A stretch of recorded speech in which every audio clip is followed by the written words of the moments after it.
প্রিয় বন্ধুগণ, আশা করি সকলেই ভালো আছেন। আমি মাসু আজ চলে এসেছি ঢাকা মাওয়া হাইওয়েতে। ঢাকা থেকে আমার গন্তব্য আজকে খুলনার দিকে। সত্যি বলতে এই রাস্তায় বাইক চালানোর অনুভূতিটা একদমই আলাদা। চারপাশে খোলা পরিবেশ, লম্বা সোজা রাস্তা, সব কিছু মিলিয়ে একটা ফ্রিডম ফিলিং কাজ করে আমার মধ্যে এখানে আসলে। তবে এখানে একটি জিনিস আমি খুব ভালোভাবে বুঝেছি যে হাইওয়ে যত সুন্দর হোক না কেন, এটি কিন্তু অনেক সেন্সিটিভ একটি জায়গা। একটু অসতর্ক হলেই বড় ধরনের দুর্ঘটনাও কিন্তু ঘটতে পারে। তাই যারা এখানে বাইক চালাবেন তারা অবশ্যই নিজের কন্ট্রোল ঠিক রাখবেন। স্পিড না, স্পিড যে স্পিডে গাড়ি চালায় বা বাইক রাইড করে সে যে আসলে খুব ভালো ড্রাইভার এরকম কিন্তু না, তাই না? এজন্য আমি বলবো স্পিড না, স্মার্ট রাইডিংটাই আসল। এই হাইওয়ে আপনাকে শান্তিও দিবে, আবার শিক্ষা দিতেও 1 সেকেন্ড সময় নেবে না।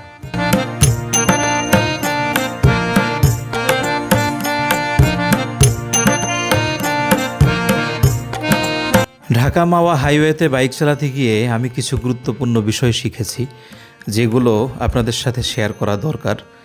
প্রথমত, কখনোই ওভার স্পিডে এখানে গাড়ি চালাবেন না। রাস্তা ফাঁকা দেখলেই আমরা অনেক সময় স্পিড বাড়িয়ে দেই, কিন্তু সামনে কি আছে সেটা কিন্তু আমরা জানি না।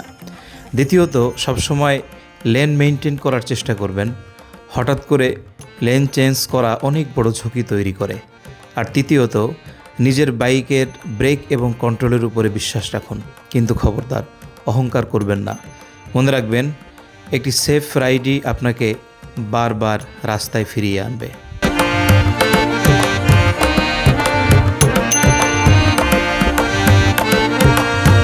ঢাকা থেকে মাওয়া যাওয়ার এই রাস্তাটা অনেক স্মুথ এবং ফাস্ট। যদি ট্রাফিক কম থাকে তাহলে খুব অল্প সময়ে আপনি মাওয়া পৌঁছে যেতে পারবেন। এই রুটে আসার সময় সবচেয়ে ভালো লাগে রাস্তাটার ওপেন ভিউ, চারপাশ একদম খোলা জায়গা, মাঝে মাঝে নদীর হাওয়া, সব কিছু মিলিয়ে একটি রিফ্রেশিং ফিলিং দেয়। তবে একটি জিনিস খেয়াল রাখবেন, যতই রাস্তা ভালো হোক, আপনার রাইডিং স্টাইল যদি ঠিক না থাকে তাহলে যে কোনো সময় সমস্যা হতে পারে। তাই সময় বাঁচানোর চেয়ে নিজের সেফটি বেশি গুরুত্বপূর্ণ।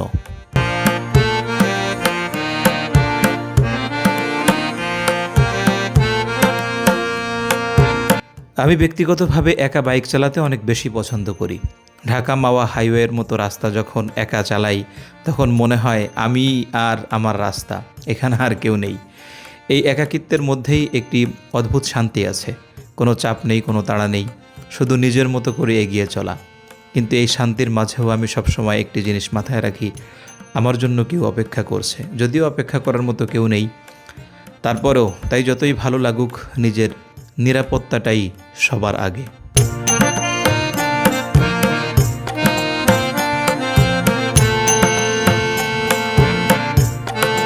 যারা নতুন রাইডার, বিশেষ করে যারা হাইওয়েতে প্রথমবার বাইক চালাবেন, তাদের জন্য আমার কিছু কথা আছে।